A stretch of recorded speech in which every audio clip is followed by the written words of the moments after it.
morning guys! Welcome back again to my YouTube channel. Tuesday ngayon, 15 weeks na si baby. Malamig na yun, kaya mayroon tayong bitbit na gloves. Tapos mamaya, 90% mag-i-snow hanggang gabi. Hindi na nag-snow kagabi, no? Hindi ka nag-anggad ng snow sa labas ngayon. Pero napapasok na tayo guys. Hindi ko pa sa sapatos. Pasok na tayo. Ayan.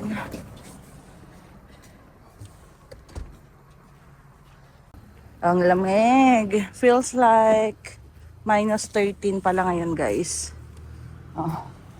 Nagtanggal na yung amo namin ng snow dito kahapon. Ang kapal dito guys. Hindi ako nakapag-vlog. So 3 inches yung kapal nito kahapon. First time mag-snow ng ganong kakapal dito mula nung dumating kami. Pinauna ko na si Marvin kasi mag-i-in pa. Uwian na, kapal ng snow. Hindi tayo naka-winter boots pero may part naman dito ang nahawi na ng sasakyan. Oops. Wait lang. May lalabas.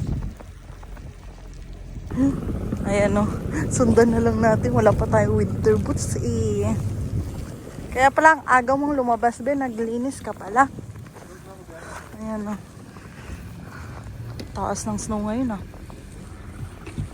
Pero iba pa rin yung sa Saskatchewan, mas mataas. Dito kaya pa. Oh my God. Ayan na. Ay, hindi na tanggal din eh. Oh. Uy. Hindi naman malamig.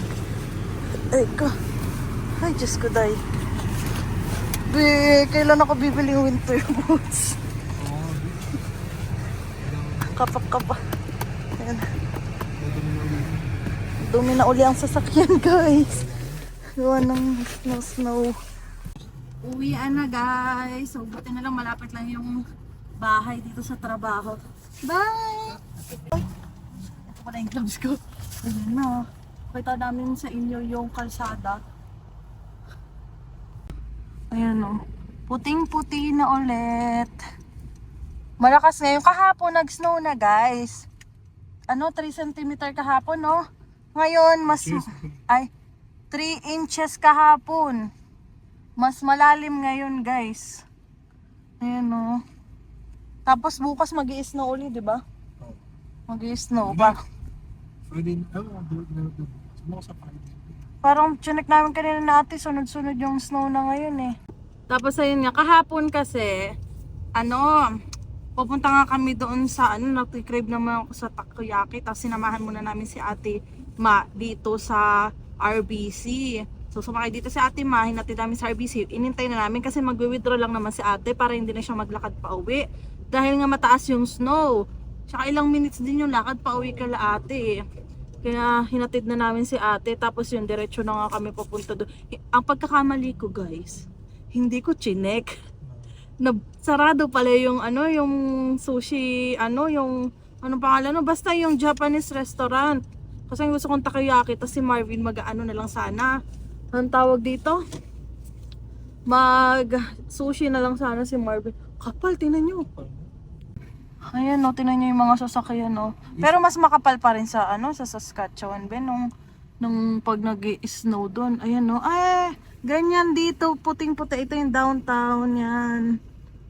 Yan ang itsura. Dito namin hinatid si Ate Ma. Yan, din siya nag-withdraw. Diba? Dahan-dahan lang kami. Tapos ayan na nga.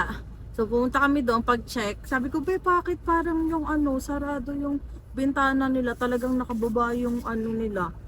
Tapos walang ito gloves. Hindi kasi makita ni Marvin yung gloves niya, isa lang yung nakita, isang piraso. Hindi alam kung nasa yung partner. Kasya naman siguro to sa'yo. Ito yung binili pa namin sa Marks. Marks yun di ba? Tapos ayun, edi nga nung kami punta ni Marvin, hala, ang puting-puti. Sarado pala tuwing Monday. Tapos chinek ko rin yung ibang mga kainan, yung mga Asian. pati yung Filipino restaurant. Sarado din. Ang bagsak namin, Boston Pizza. First time namin mag Boston Pizza, guys. Ako'y tawan-tawa. Tapos ang pagtingin namin ni Marvin, ay boy, ang mahal, sabi namin. Kaya pala hindi tayo napapakain dito kasi mahal. Kasi parang 20 plus nga isang order. Tapos, edi nagkakwentuhan kami ni Marvin nung binigay na sa amin yung ano, guys. Binigay na sa amin yung pasta kasi kami ni Marvin tig-isa. Ay, Diyos ko dahi, guys. Napakadami kami. Si Marvin gulat na gulat sa ano niya, sa pasta niya. Ako'y tawan-tawa, wala akong tigil kakatawa. Hindi naman kami nagtanong. So, ang daming tira na take out namin ni Marvin. Take out namin ni Marvin eh. So, binaon ko nga kanina. Kasi nga, gusto ko din i-try. At hindi pa nga kami nakakapag-try ni Marvin ng Boston Pizza. Sabi ko nga, dapat pala isang pasta lang. Tapos nag-pizza tayo. Yung 6 slice lang. Ganyan. So, next time, alam na namin. Pero, matatagalan na uli yung kain namin. Nag-try lang dito talaga kami kasi wala na kami ibang makakainan kahapon dahil nga hindi pa ako nakapagluto uli. Wala kaming ibang kakainin. So nandito na kami, excited si Marvin mag-blower ng snow dito sa harap ng sasakyan. Excited naman to, eh. Ayan, medyo puting-puti, oh. Grabe, no. Naalala ko yung dati nung kami ni Marvin wala pang sasakyan, guys, kasi kahapon meron kaming abang naghihintay kaming ano ba yun, umandar, meron kasing lalaki galing dun sa dulo, tas papunta pa dun sa padulo pa. Halang layo ng ano niya, lakad niya. Tapos wala kasing bus. Ang ano nga lang dito, wala talagang bus dito, talagang kailangan may sasakyan ka. Tapos naalala ko yung dati sa bagay, naglalakad tayo dati mga 20 minutes nga si Marvin, di ba? Dati madaling araw, papasok sa trabaho, mga 20 minutes to 30 minutes yung lakad niya, lalo pag naiwan pa ng bus, di ba? So ayun. Sabi ko, ang hirap. Eh at least dun sa amin may bus pa. Ayun na, nagbukas na yung asawa ko, excited ng mag-blower. Ito na tayo. Tubigan. Makapal na ba dyan? Hindi naman makapal dito sa labas namin. Pasok na tayo. Tingnan nyo dito. Diba? Ito yung napala na ng landlord namin kahapon. So ganyan na lang yung tsura. Yan o. Kunin lang ni Marvin yung blower. Pagpag muna ako. Uy, dito pala sasakyan ni Kuya. Wala siyang pasok or maaga lang kami nakauwi. Oh, sarahan muna natin. Ayun na siya. Mag-aano na siya. Gloves ko. Ito mo. Hugas mo na bebe. Papala rin ako para hindi makapal bukas. Dire-diretso ang snow mamaya hanggang gabi eh. Ay, kaya nga parang diba? bukas pa rin siya makapal. Pabalik siya, may nalimutan siya. Yung battery ng kanyang blower. Dito lang tayo. Ito lang ako, papanoodin natin si Marvin. Hindi, pero maya-maya papasok na rin ako. Buti na lang hindi siya ganun kalamig. Pero sa mga susunod na araw, Friday ata, hindi mag-i-snow. O Friday and Saturday ata, or Thursday, hindi mag-i-snow. Pero yung lamig, grabe guys. Ang lamig. Minus 28, 29. Doon papatak. Kaya kailangan balot na balot tayo. Pero hindi mag-snow. Ganoon naman kapag pagtapos ng pag-snow, mga sunod na araw, doon na sobrang lamig. Diba? Yan na. Andito na rin si Kuya. Papasok.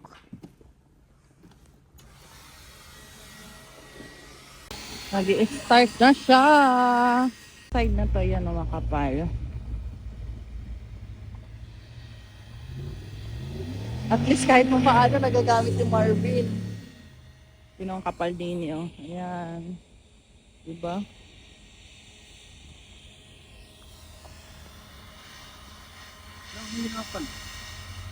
Mahina nga. Hindi naman siya pang ano talaga.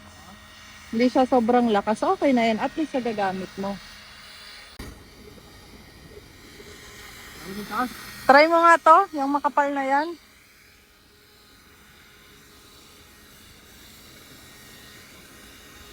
Tatanggal naman kahit papaano, mahina nga lang. Nasa lang marang. Ah. Ang kapal din pala. Ah, Diyos ko, sa akin tumatalsik eh. Papalahin na daw niya. Excited pa naman siya. O, tuwan-tuwa siya dyan sa binili niya. Pero, mura lang niya nabili yan. Parang, magkano mo nabili yan? $60? 40. $40? Dalawa yan, di ba? Ano yung isa? Yung, agad. Para ano? Wow. Ah, ako magbo-blower.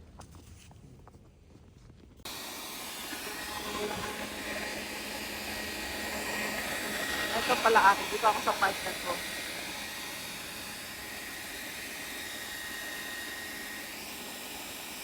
Matigas na yung iba, bebe.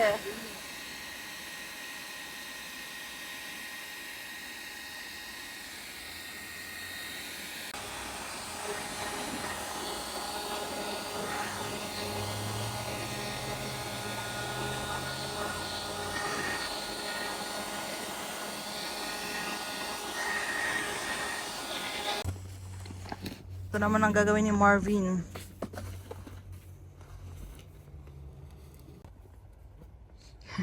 Talaga inaanong pa dyan sa tagiliran ah. Guys, tinulungan ko si Marvin dito. Ayan oh. Kasi may extra pa dito si kuya. Ayan. Ginamit ko yan. Ayan, patapos na naman oh. Diba? Guys, pagod na ako. Pagod akong tumulong. Patak na tayo. Si Marvin dire-diretso pa rin. Manifest daw siya na kunwari sa bahay na daw namin yung pinapala niya. Pero snow ako kasi inanuhan ako ni Marvin. Excited daw siya next no winter. Kasi sa susunod daw winter, meron daw siyang itatapon. Sabi ko, subukan mo itapon talaga. Kaya ano, lalagoan daw siya sa snow, yung baby namin. So, dapat talaga makapal yung susuotin niya pag ano namin siya sa snow. Ayan. Nandun na siya sa tagiliran. Sabi ni Marvin, expensive daw yung dinner namin. Tapos sabi ko, yung dinner, expensive na good for 2 days. Kasi yung kinain namin kahapon. Yun ulit yung kakain namin ngayon. So, buti na may sliced bread si Marvin dyan. So, toaster na lang namin para tumigas. Tapos yung partner na, hindi nga lang siya garlic bread tulad nung kapartner niya talaga. Pero ano yan, yun yung mga bata, ang gagaling dito, naglalakad. Malapit kasi kami sa school, ng high school. So, madaming dadaan dito mga bata. Talagang lakad sila lang, oh. Mga bata, oh, ang gagaling. Mga sanay naman silang maglakad sa snow, lalo na dito sila pinanganak, diba? Yan, magsasaksak naman si Marvin ng sakyan. Magsasaksak naman siya.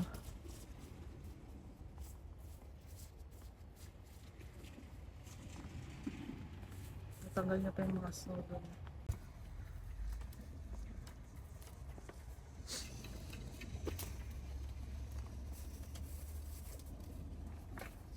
Ano yan? Ayaw pasasak talaga. Nandito na tayo sa baba. Gusto kong magnilaga. Kaso, wala yung ano eh. Walang buto-buto to, pero sige, okay lang. Masarap kasi kung ang nilaga ay buto-buto, diba?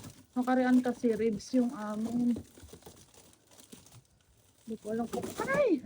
Yung Shanghai na vlog. Pechay lang kasi yung gulay ko dito. Siguro pwede na itong nilagang to. Magnilaga tayo kasi gusto ko ng may sabaw. Pechay. May patatas ba ako? Ay, may extra pa akong patatas. Ayan. Diba? Wala lang ako yung bok choy, pero okay na yun. Gulo tayo ng nilaga mamaya. May dala ako kaninang orange. Pero, hindi ko siya naubos. Parang ilan lang yung nakain ko. Kasi nga, diba sabi ko, everyday akong nagbabaon ng orange. Dalawa lagi. Ubus ko to. Ngayon, tingnan niyo, ang dami. Sobrang asim. Asim ba? Oo. Hindi pa hinog siguro. Sabi nga ni ate, baka hindi daw to orange kasi iba nga yung kulay. Yung loob. Tingnan mo yung loob. Oh. Yan. Ewan ko nga. Asin. Ayan, gusto ko ng asin kanina. Ah, Aasinan ko sana. Guys, ito yung pasta na in-order ni Marvin kahapon. Ang dami pa, oh. So, init ko. Ito yung kakainin namin. Tapos, ito, tinapay. Gutom na ako. Guys, sumakit si Marvin. Silipin daw niya yung labas kung malamig. Malamig naman. Kung makapal na ang snow, sama kaya ako. Silip lang din. Silip lang. Time check. Anong oras? 6:47 na, guys. kapal na naman ulit. Kapal na ulit? Oo, tinan mo. Ay, ang kapal na nga. Eh, hanggang mamaya pa yan. Oo, alam, manipis na naman. Okay na. Dire-diretso. Buti lang po. Dito.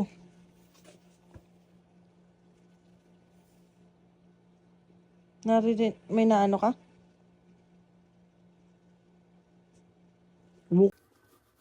Di ba? Magninilaga tayo. Nilaga na naman. Nakat mo ba yan? Nilaga ba? Oo, nilaga nga. Uli, gusto ko ng sabaw. Meron lang kami yung cabbage saka patatas. Wala kaming bok choy. Okay lang yan? Anong bok choy? Wala. Ubus na. Di ba ginamit ko sa sinigang? Tapos yung mais pala, kinain ko nung isang araw. Oo. Nung isang araw ba? Kahapon? Nung isang araw, no? Oh, Guys, luto na yung nilaga natin. Ayan. Good for 2 days na siguro yan. Tapos, sa sunod na araw, iisip ako kung anong pwede kong lutuin sa beef. Beef bulalo. Kaso hindi siya buto-buto eh. hindi ko nasakot yun. Yung sasakyan? Nasaksak mo yung sasakyan kanina ah. Nasaksak mo? Ano isa? Bakit? Madami ba yung sasaksak? Ay, kay ate mayroon nalimutan. Guys, nakapagpalit na ako ng damit. So, magtututbrush na kami ni Marvin.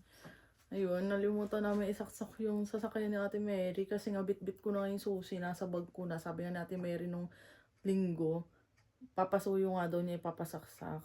Kaya, nandun yung kala Ate Ma na garahe. So, dapat kahapon, kaso nalimutan ni Marvin yung susi. Tapos ngayon sana, dala na namin yung susi. Nalimutan naman namin kasi nga nagtanggal-tanggal si Marvin, maaga lumabas si Marvin, nagtanggal-tanggal siya ng yelo. Eh, sobrang kapal nga kanina ng yelo. So, ayun. Nalimutan nga. Ano ba yan? Tapos, ano pa ba ang ano? Tapos, kanina nga, pagising ko ng umaga, so, nag-alarm na, tumayo si Marvin kasi, pagluluto nga niya ako, nagsangag uli siya ng kanin na may itlog. Gustong gusto ko siya ngayon. Yun yung gusto kong breakfast palagi. Tapos, ininit lang niya yung Shanghai na niluto niya. Ano yun? May gumalaw. Tapos, habang nagluluto si Marvin, pumasok siya sa kwarto. Pinainom niya ako ng tubig. Para daw, pinainom ako ni Marvin ng tubig din. So, dinala niya ako sa kwarto. Tapos maya-maya, pumasok ulit siya ng kwarto. Kasi, pinakain naman niya ako ng saging habang nagluluto daw siya para daw magkalaman na nga yung tiyan ko. So, gusto niya kumakain ako kahit konti lang bago mag-breakfast. Kasi, minsan nagigising nga ako, nagugutom na ako. Sabihin ko kay Marvin pag kumukulo. Pag kumukulo kasi yung tiyan ko, si Marvin, tumatayo na yan, nag-aasikaso na yan ng pagkain ko. Minsan nga mga 5:30, ganun. Eh, kami gumigising mga alas 6. Minsan mas maaga pa sa 5:30. Kasi talagang gumigising ako, ang sakit talaga. Gutom talaga, guys. So, bukas ng umaga, kakainin ko yung nilaga. Yun na lang breakfast ko, konti lang naman yung kakainin ko. So, nakainom na rin ako ng aking vitamins. Tapos, naka-ready lang dito yung mga jacket, gloves. So, ayun. Yun lang tayo, papasok na sa loob, guys. Ay, hindi, sa washroom pala magtututbrush. Ayan, guys. Bali, nag-straight ako ng buhok, tapos naglagay ako ng kilay, blush on, tapos lipstick. Kasi nga, nag-pictorial kami ni Marvin. Sayang. Nga pala, may nabasa kasi akong comment na may nag-comment sa akin. Wala daw akong karapatang mga anak dito sa Canada dahil nga hindi ako permanent resident. Tapos, syempre, nag-search din ako, nagtanong din ako na may right naman ako. May right naman daw ako kahit hindi ako permanent resident. May right ako mga anak dito kasi may valid work permit naman ako. Legal naman yung permit namin. Tapos, ayun, bago ako manganak, halos mag 4 years na din kami dito sa Canada. So, kahit papaano nakapag-contribute naman kami sa tax. Oo, sa tax dito sa Canada, active din yung health card ko. Bale, yun nga, di ba, lumipat nga kami. So, inasikaso namin agad ni Marvin yun. Nagpapalit kami ng ID kasi kailangan na agad na mapalitan yung ID namin. Syempre, yung address, ganyan. So, kapag lumipat ka kasi, 3 months mo lang magagamit yung health card mo. Tapos, pero sabi na, once na na-approve na naman yung health card namin at hindi pa rin dumadating, pwede pa rin namin gamitin. Basta sabihin lang namin na approve nga siya. Kasi kung wala namang akong karapatang mga anak dito, hindi naman siguro nila tatanggapin, di ba, yung mga appointment ko, pagbabayarin nga nila ako. Kasi nga naalala nyo, nung una nga sabi sa akin, expired na daw yung health card ko. Pero alam ko talaga na hindi pa siya expired. Pero hindi na ako nakipagtalo. So, binayaran ko ngayon $50. So, ayun. Tapos, nung chinek nila uli, hindi pa pala expired kasi 2027 pa naman yung expiration ng namin, health card. Tapos, naalala ko na sa Toronto kami, parang 1 or 2 beses lang kaming nagpa-check up ba. Tapos, yun yung sugatan si Marvin dito na nakat yung sa may ganto niya. Yun nga, nung chinek nga namin yun, nung time na yun, wala pa kaming health card. Bale, madami akong work pero hindi siya full time, 'di ba? May trabaho ko na pang umaga, may trabaho akong pang gabi. So noon kabado pa kami ni Marvin kung paano namin babayaran kasi nung chinek namin siya, yung bill niya nasa 600 plus. Medyo na-stress kami kasi syempre yung 600 plus na yan, sobrang laki na yun para sa amin, lalo na kaming bago pa lang kami ni Marvin noon.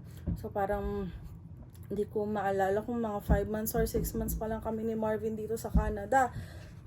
Tapos ayun, kailangan na talaga ng health card kasi yun talaga yung importante dito. Ganyan. Kaya ayun, ang buti na lang talaga, hindi nakapagbayad si Marvin. Hindi ko maalala kung yung work niya ang nagbayad or yung insurance niya. Basta dun lang yun. Kasi wala nang binayaran si Marvin nun eh. As in zero kasi nga may nagamit nga siya. Ay mahalaga din na may insurance din. Siguro yun nga yung nagamit niya sa school.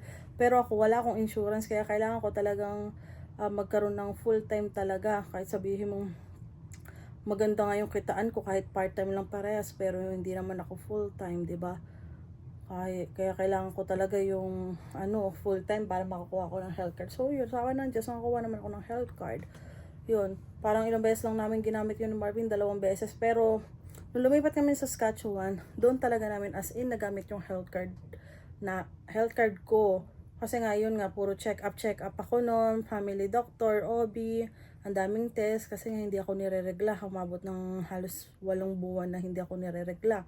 Kala ko nga nung una buntis ako, ganyan. Tapos ngayon, check up naman kay baby every month. Ayan. Every month kay baby na check up. So halos ngayon lang din namin halos nagamit yung sa health card namin. Tapos ayun nga guys, 'di ba nga nung mga nakaraang buwan, nakarang linggo, may mga overtime si Marvin, talagang halos araw-araw yung overtime niya. Sabi nga nung iba, wag daw masyado mag-overtime kasi daw mapupunta lang din naman sa tax, ganyan.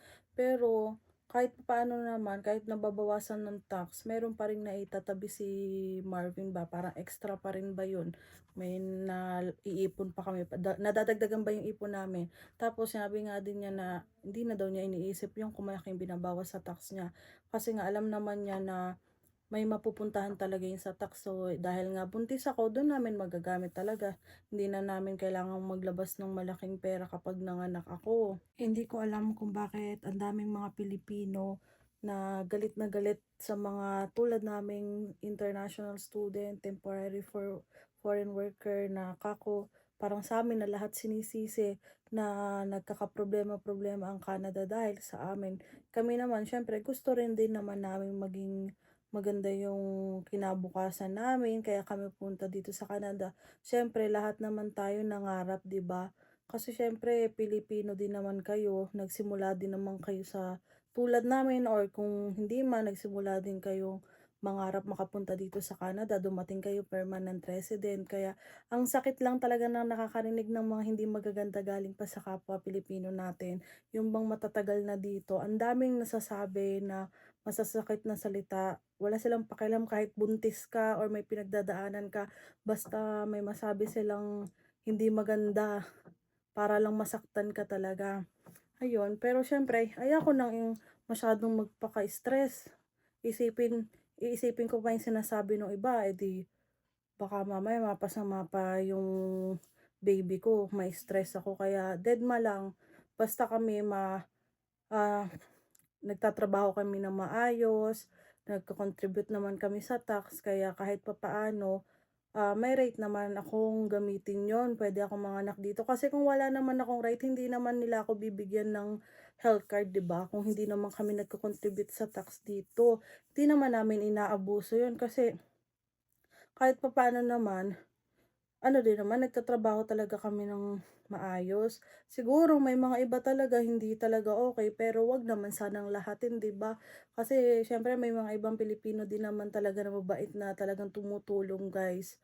Pero siyempre may mga iba talaga hindi mo talaga maiiwasan kahit nga sa mga nakikita ko dun sa iba sa Facebook, sa TikTok, grabe yung mga comment ng ibang tao dun sa mga Pilipino din, grabe. Kaya sabi nga nila, minsan nahihiya din sila na sa pagiging Pilipino gawa ng kapwa Pilipino din yung sisira talaga sa'yo, ibababa ka talaga, yung mga gano'n. Kaysa magtulungan ba, 'di ba? Ayun, nakakaano lang din talaga, pero wala naman tayong magagawa kung 'yan talaga yung gusto nilang sabihin. Sabihin na nila lahat-lahat, naku, siyempre kung makapagsalita sila akala nila kilalang-kilala na nila yung buong pagkatao mo mula pagkabata mo, jinudge na nila 'no. So ayun, okey lang 'yan, ganyan talaga ang buhay. Merong mga tao talagang, ayaw ka nakikitang masaya, gano'n. Gusto nila sila lang yung maganda yung buhay, ganyan. Lalo na yung mga bang matatagal na, grabe, grabe kung magalit talaga sa mga bago, ayun. So, ayun lang. Hanggang dito na lang siguro yung vlog ko, guys. So, next, see you na lang ulit sa susunod na vlogs. Ay, super ano na kami ni Marvin. Ang dami na namin iniisip ngayon, lalo na patapos na yung taon. Ang dami namin kailangan asikasuhin, hindi lang si baby. So, yung kung ano-ano pang mga kailangan naming ayusin ni Marvin. So, dapat 2026, mayroon ng mga progress dun sa mga inaasikaso namin, guys. So, ayun. So, dito na lang, guys. Don't forget to like and subscribe sa YouTube channel ko. Grabe, napuputol na yung hininga ko. So, yun lang. Bye!